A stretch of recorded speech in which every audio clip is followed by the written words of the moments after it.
Selamat sore. Iya, selamat sore Bu. Dengan Mbak siapa? Sebelumnya perkenalkan, nama saya Firna Kamelati Zahra. Saya berasal dari Jakarta dan sekarang saya kuliah di UIN Seizi. Oh, jadi Mbaknya mahasiswa UIN ya? Iya. Kalau boleh tahu semester berapa Mbak? Semester awal. Oh, berarti masih maba ya Mbak? Iya. Oke. Ada keperluan apa ya Mbak datang ke sini? Saya ingin melakukan sesi konseling. Oh, Mbak ingin melakukan sesi konseling seperti itu. Oke, baik, karena Mbak mau melakukan sesi konseling, sebelumnya perkenalkan dulu, nama saya Maulida Safitri. Saya berasal dari Kota Tangerang dan saya di sini sebagai konselor.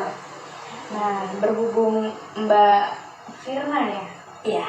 Mbak Firna ingin melakukan sesi konseling bersama saya akan memberitahukan beberapa asas yang ada di dalam sesi konseling. Yang pertama itu ada asas kerahasiaan. Jadi Mbak Firna tidak perlu takut atau khawatir kalau informasi yang Mbak berikan kepada saya atau Mbak ceritakan kepada saya akan diketahui oleh orang lain, karena di sini ada sesi asas kerahasiaan. Dan Mbak Firna, apa yang Mbak Firna sampaikan itu hanya Mbak Firna dan saya saja yang mengetahuinya.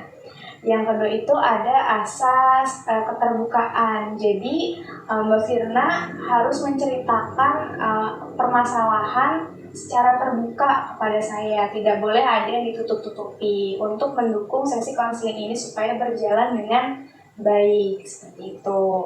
Dan ada yang namanya asas kesukarelaan. Jadi setiap ada klien atau konseling yang datang itu harus dengan sukarela menceritakan permasalahan yang dialaminya, seperti yang dilakukan oleh Mbak Firna ini, datang menemui saya seperti itu.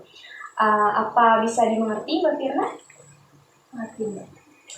Oke, sebelum melakukan sesi konseling juga saya ingin memberitahu bahwa sesi konseling ini dilaksanakan kurang lebih sekitar 30 sampai 45 menit. Apa Mbak Firna keberatan?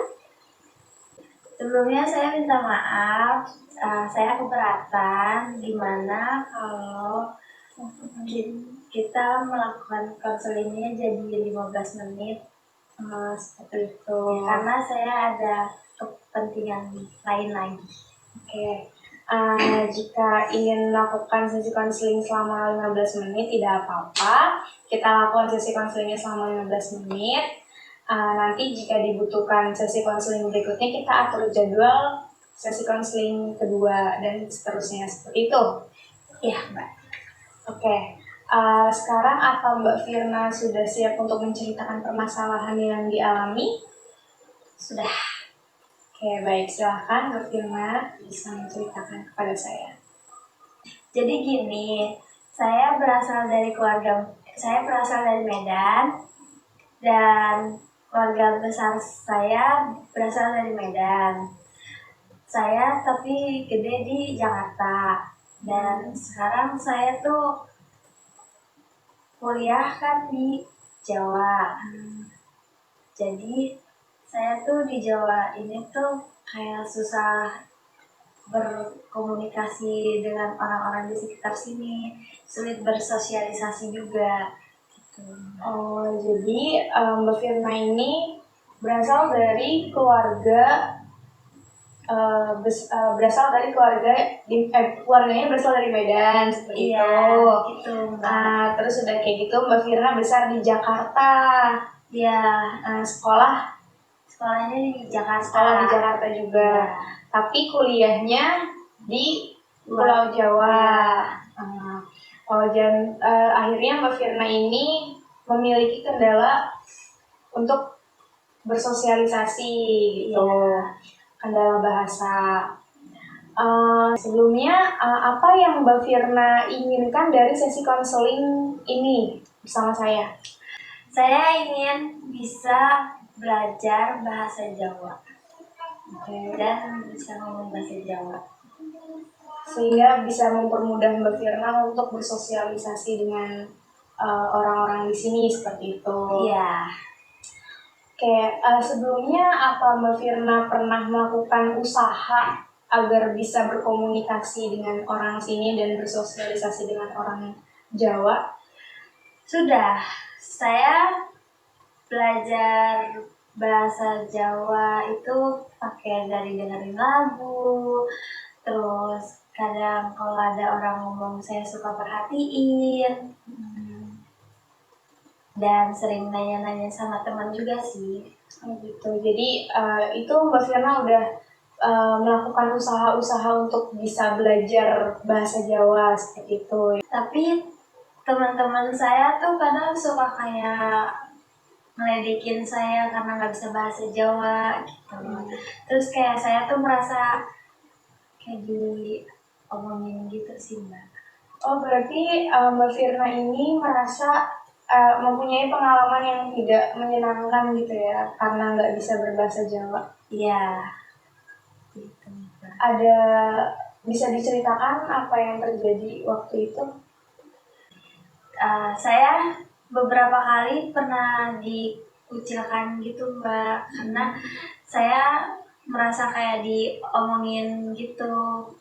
Tapi pas saya tanya apa artinya ke teman saya, tapi teman saya nggak ada yang mau jawab, malah saya kayak didiemin gitu, dicuekin.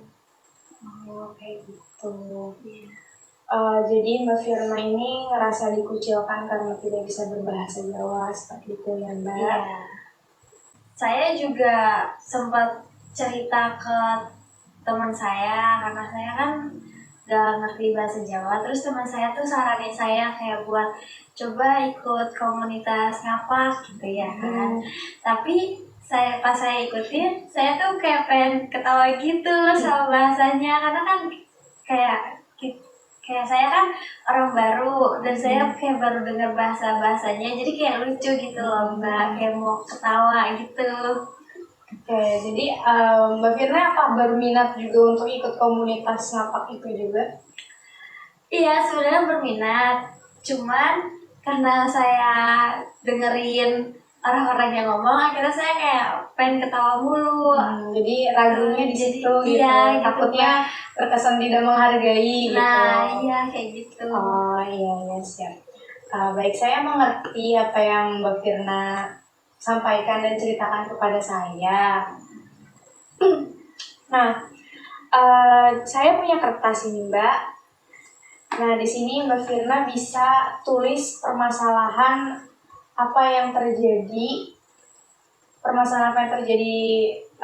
Mbak Firna dan bagaimana solusi atau upaya Mbak Firna untuk menyelesaikan masalah itu. Nah, saya beri waktu sekitar 2-3 menit cukup ya Mbak? Cukup Mbak. Ya, 2-3 menit untuk menuliskan permasalahan yang Mbak Firna alami dan upaya apa yang bisa Mbak Firna lakukan untuk menyelesaikan masalah tersebut.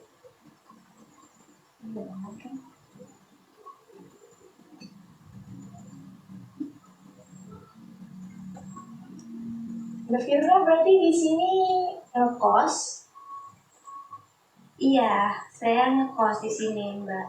Ngekos di mana Mbak? Di Watu Mas.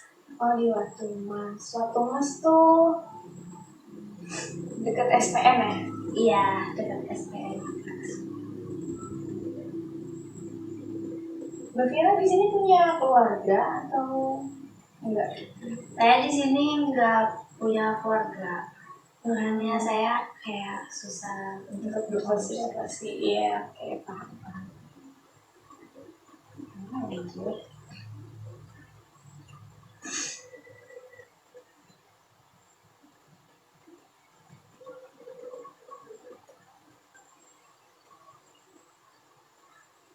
Sudah Mbak?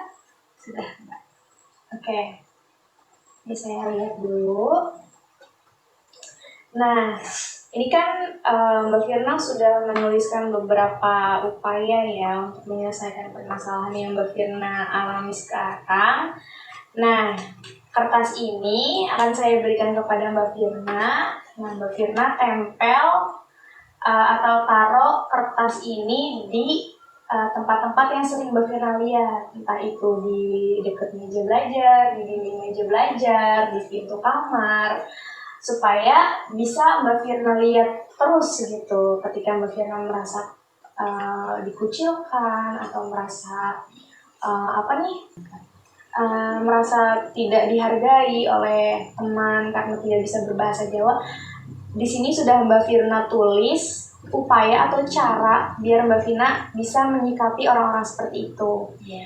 Nah, ini bisa Mbak Firna terapkan selama 1 minggu ke depan sebagai upaya percobaan.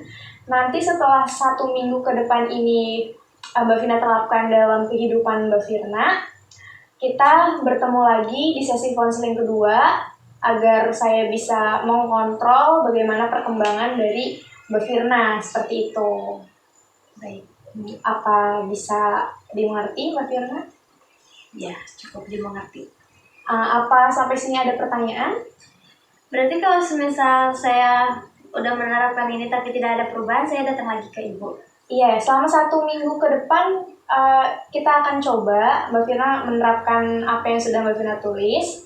Nanti kalau misalkan belum ada perubahan, nanti datang ke saya, ataupun ada perubahan juga tetap datang ke saya. Kita akan meng-cross check bagaimana dan apa yang salah kalau Mbak Firna tidak ada perubahan dari upaya yang sudah Mbak Firna lakukan, seperti itu. Apa bisa dimengerti? Dimengerti, Bu. Cukup ya, alhamdulillah. Ini udah sekitar 15 menit ya Mbak? Iya, Mbak. Mbak udah Iya. cukup atau ada pertanyaan atau ada yang disampaikan kepada saya? Cukup, Mbak. Cukup. Mungkin saya akan menutup sesi konseling pada hari ini ya Mbak Firna. Ya, terima kasih ya Bu udah mendengarkan cerita saya. Dan nanti kalau saya ingin cerita lagi boleh ke Ibu lagi. Ya boleh. Ya udah, saya permisi dulu ya Bu. Makasih Bu. Iya, sama-sama.